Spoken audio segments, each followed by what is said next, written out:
It is day 8 now, and today we're going to be doing, as a result, chapter 8 in the book of Genesis. So, grab your Bibles with me and turn to Genesis chapter 8.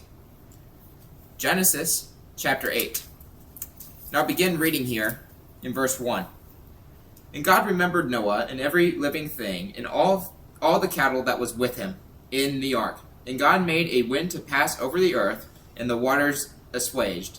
The fountains also of the deep and the windows of heaven were stopped, and the rain from heaven was restrained, and the waters returned from off the earth continually. And after the end of the 150 days the waters were abated.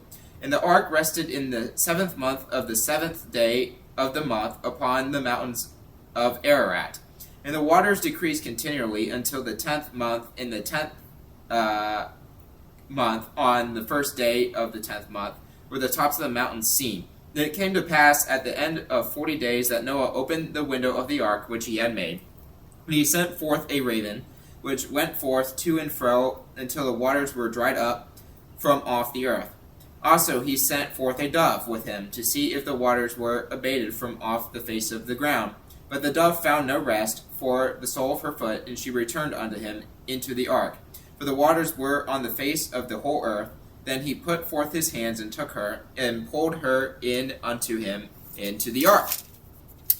And he stayed yet another 7 days, and again he sent forth the dove out of the ark.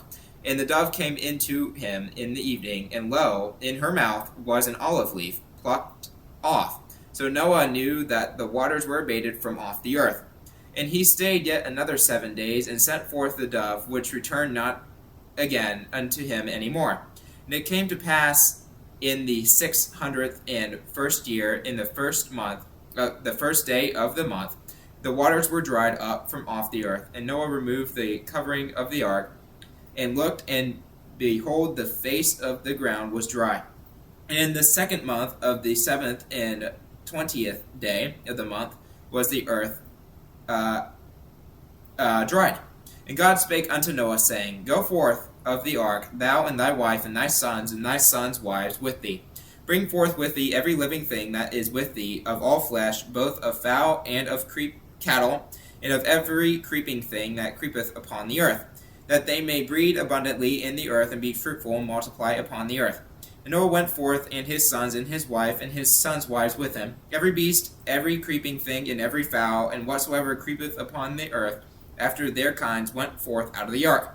And Noah builded an altar unto the Lord, and took of every clean beast, and of every clean fowl, and offered burnt offerings on the altar.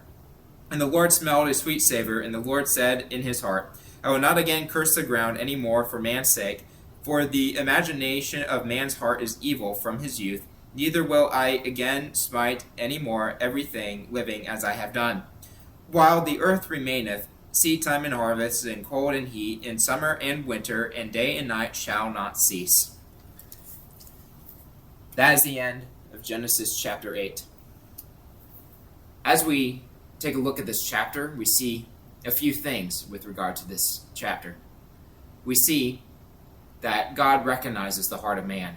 The heart of man has been corrupted. He realized that before, and he knew it needed to be wiped out and cleaned. And he knew Noah was his servant, that he loved him, and that Noah would honor and serve him despite whatever God asked him to do, as we looked at a few chapters earlier. And we see that God realizes that despite how good we are or what we may think of ourselves, from the days of our youth, there's evil within our hearts continually, to sin, to do wrong, and to do evil. And that's why Jesus came down here, so that he would witness unto us and preach the gospel, and so that people would be saved and lives would be changed. We'd no longer be left in sin and darkness and trying to appease others with our good works and trying to get into heaven based on those works. That through faith in his death on the cross and resurrection alone, that we can have eternal peace and love and joy one day in heaven with him forever. Isn't that a beautiful thing, Christian? And always remember that in everything we do, in God, we trust. All right, see you all tomorrow.